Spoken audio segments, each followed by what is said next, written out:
नमस्कार दोस्तों, आप सभी का अपने YouTube channel Stock Tech Consulting में स्वागत है।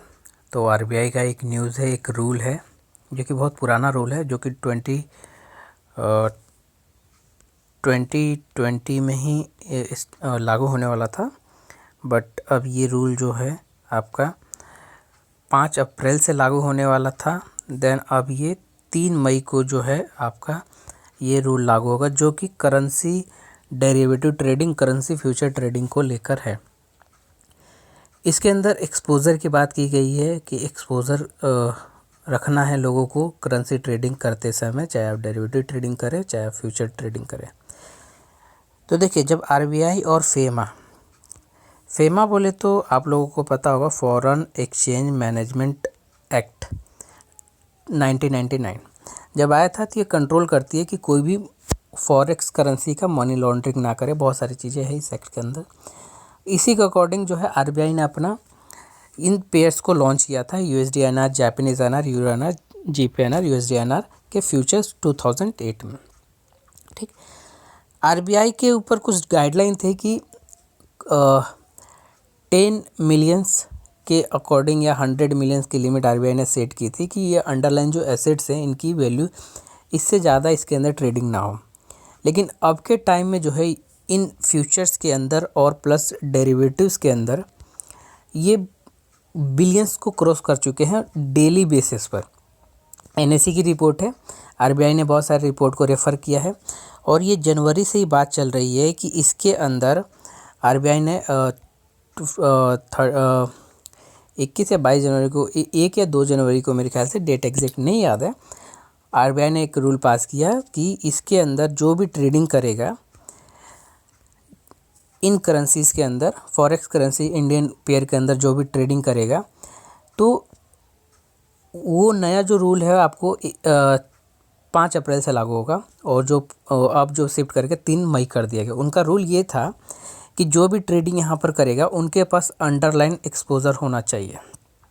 ठीक है, अब अंडरलाइन एक्सपोज़र क्या होता है? देखिए, तो जब फॉरेन एक्सचेंज है, यानी कि फॉरेन एक्सचेंज, फॉरेन ट्रेड आप कहिए, उसके अंदर टाइप्स ऑफ एक्सपोज़र होती हैं।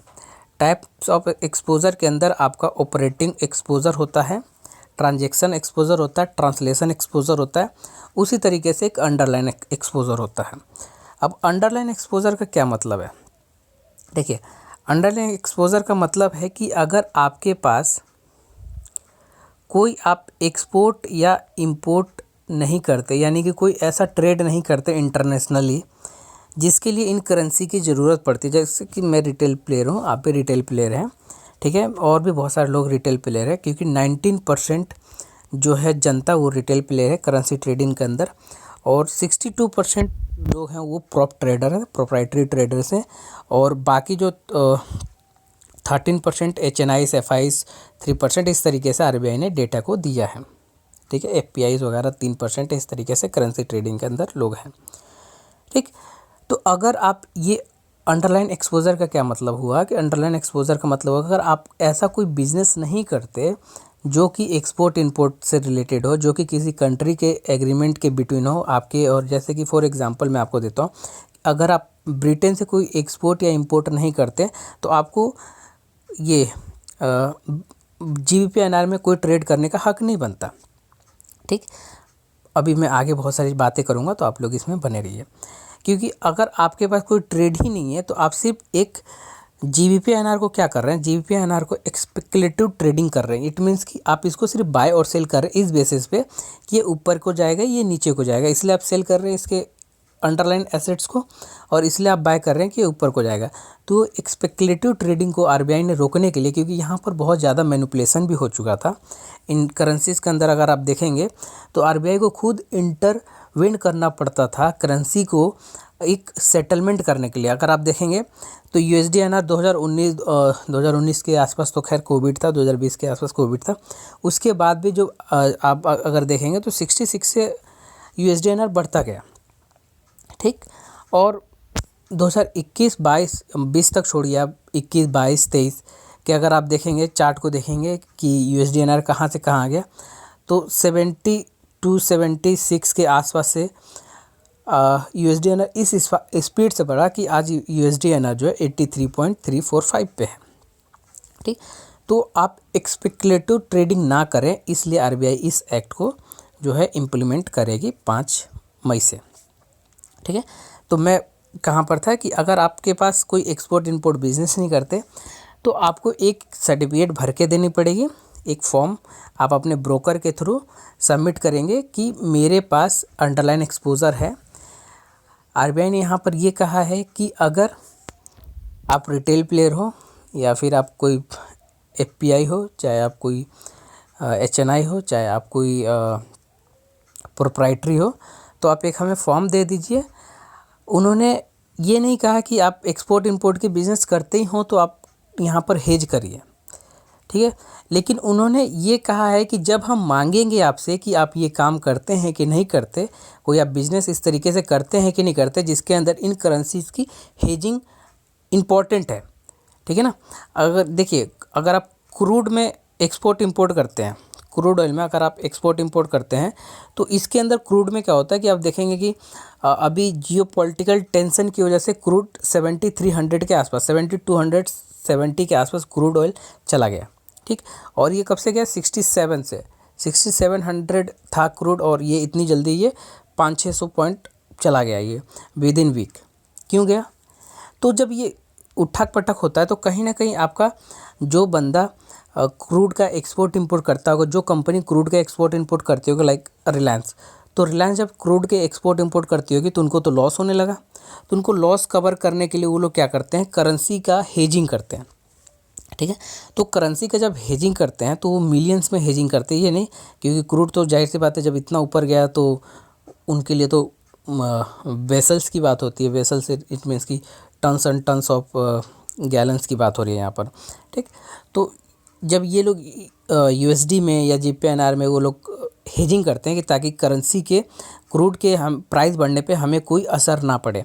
तो अगर आप देखेंगे कि क्रूड के प्राइस कितने भी ऊपर चले गए लेकिन करेंसी के प्राइस ऊपर नहीं गई, तो इसमें क्या उनका फ़ायदा होता है? उनका फ़ायदा ये होता है कि जो पैसा 6700 उनको देना पड़ रहा था तो करेंसी वहीं पर है, अभी 83.34 पे है, या फिर उसको उन्होंने सेल करके 83.45 पे था तो उन्होंने सेल करके हेज करके कहाँ पर ला दिया? 83.34 पे ला दिया। तो उनके लिए क्या फ़ायदा हो गया? उनके लिए ये फ़ायदा हो गया कि जो उनको 67 देना पड़ता था अब ये देना पड़ेगा, लेकिन इनकी वैल्यू उन्होंने हेज करके कम कर दिया करेंसी की। तो जब कन्वर्जन रेट आएगा तो कन्वर्जन रेट 83.34 इंटू जो क्रूड का प्राइस, जो मार्केट का डॉलर प्राइस चल रहा है 81 या 82 डॉलर जो भी चल रहा है, तो आप इंटू करेंगे तो उनके लिए ज़्यादा लॉस नहीं होगा, ठीक। तो RBI की यही कहना है कि अगर आप कोई भी ट्रेडर हो जो अंडरलाइन एक्सपोजर पे काम करते हैं, यानी कि जिनके जो बिज़नेस करते हैं एक्सपोर्ट इंपोर्ट का, या तो वो हमें फॉर्म सबमिट कर दे क्योंकि वो हेजिंग करते हैं, ठीक है।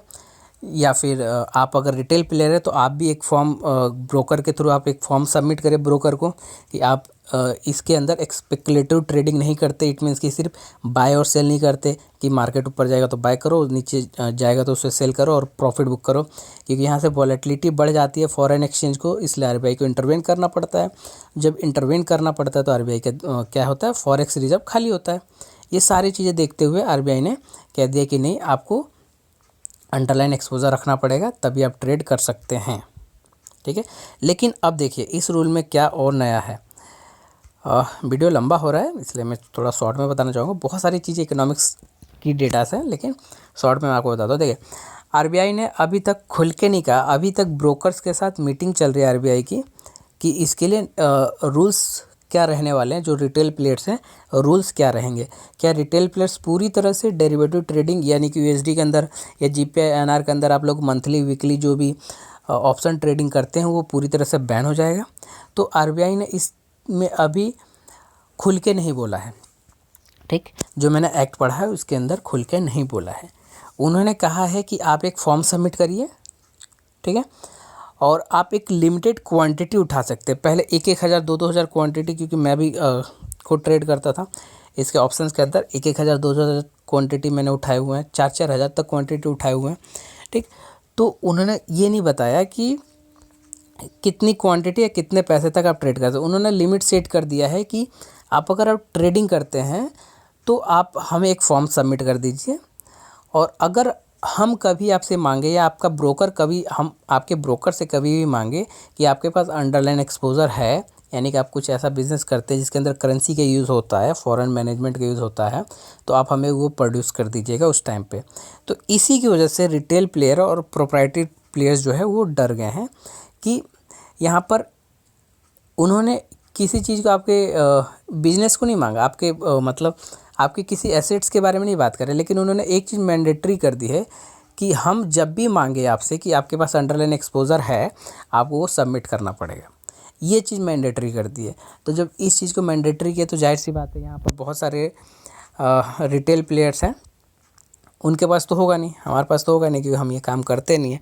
लेकिन बाकी आगे क्या गाइडलाइंस रहते हैं आरबीआई का, वो 5 मई के बाद देखा जाएगा।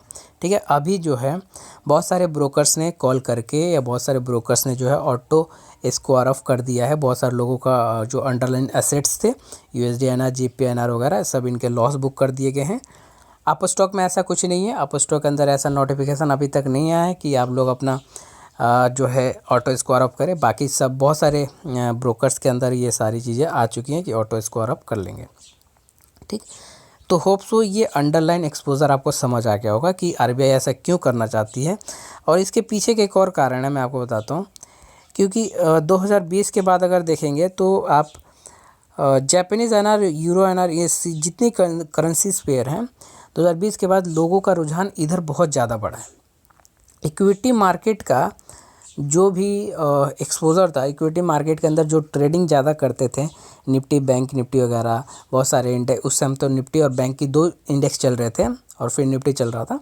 ठीक, उधर थोड़ा सा लोगों ने अपना मूवमेंट कम किया है और वो मूवमेंट शिफ्ट कर दिया था करेंसी की साइड में। ठीक, तो करेंसी के साइड में जब मूवमेंट शिफ्ट कर दिया और इसके अंदर जब आरबीआई ने देखा कि बहुत ज़्यादा उठक पटक है, बहुत ज़्यादा अप एंड डाउन बॉदर कर रहा है, पूरे मार्केट को नहीं पूरे इंडिया को बॉदर कर रहा है कि कोई 62% मैंने कहा कि प्रोप्राइटरीज है, तो 60% यानी कि कोई फर्म चला रहा है इसको। ठीक है, तो क्या कर रहे हैं वो लोग बाय और सेल कर रहे हैं। तो आरबीआई का दिमाग खड़कता है भाई कि वो लोग अगर बाय सेल कर रहे हैं तो हमारी कंट्री के ऊपर इन्फ्लेशन पे, डिफ्लेशन पे, रिसेशन पे, ग्लोबल एक्सचेंज मैनेजमेंट पे, सब पे फोकस जो है फोकस बेकार हो जाएगा। ठीक है, डिस्टर्ब हो जाएगा। क्योंकि क्या होता है कि आप अगर देखेंगे तो कहाँ था 66 या 67 था आई थिंक, कोविड के आसपास था, और आज 83 हो गया। यानी कि 20 रुपीज़ के आसपास, 17 रुपीज़ के आसपास आपका USD चल चुका है। GPINR अगर आप देखेंगे तो 85 88 ऐसे समथिंग था, 82 ऐसा समथिंग था मेरे ख्याल से, या उससे 107 भी था मेरे ख्याल से, पूरा याद नहीं है। तो वहाँ से कहाँ तक 105 106 107 तक भी हाई लगा चुका है। तो इसके अंदर आप देखेंगे, क्योंकि इसके अंदर हम ही लोग ट्रेडिंग करते हैं। मैंने क्या बोला कि ये जो पेयर है ग्लोबली किसी भी प्लेटफॉर्म पे लिस्टेड नहीं है, सिर्फ इंडिया के अंदर है। तो इंडिया के अंदर है तो जाहिर सी बात है कि हमारे लोग, हमारे फर्म, हमारी मैनेजमेंट ही इसके अंदर ट्रेड कर रही है। तो इस चीज़ को रोकने के लिए थोड़ा आरबीआई ने ये गाइडलाइन लागू किया है। बाकी अभी मीटिंग पेंडिंग चल रही है ब्रोकर्स के साथ। मुझे लगता है कि कुछ हिदायत दी जाएगी इसके अंदर। हिदायत ये होगा कि रिटेल प्लेयर्स को एक लिमिट सेट कर दी जाएगी कि मतलब कि अभी जैसे लिमिट है 10 करोड़ का कुछ समथिंग, तो रिटेल प्लेयर को एक लिमिट सेट की जाएगी कि 1 करोड़ का इस मंथ में, या एक पर मंथ 1 करोड़ या 2 करोड़ से ज़्यादा का टर्नओवर करेंसी के अंदर नहीं जाना चाहिए। टर्नओवर यानी कि ट्रेडिंग का वॉल्यूम नहीं जाना चाहिए। ठीक, होप सो ऐसा ही कुछ आएगा, क्योंकि रिटेल प्लेयर अगर मार्केट से चले गए तो उनके लिए धक्के की बात है, और ऐसा मुझे नहीं लगता कि आरबीआई करेगी आने वाले टाइम में। होप सो आप इस चीज़ को समझ गए होंगे। धन्यवाद। Have a nice day. जय हिंद।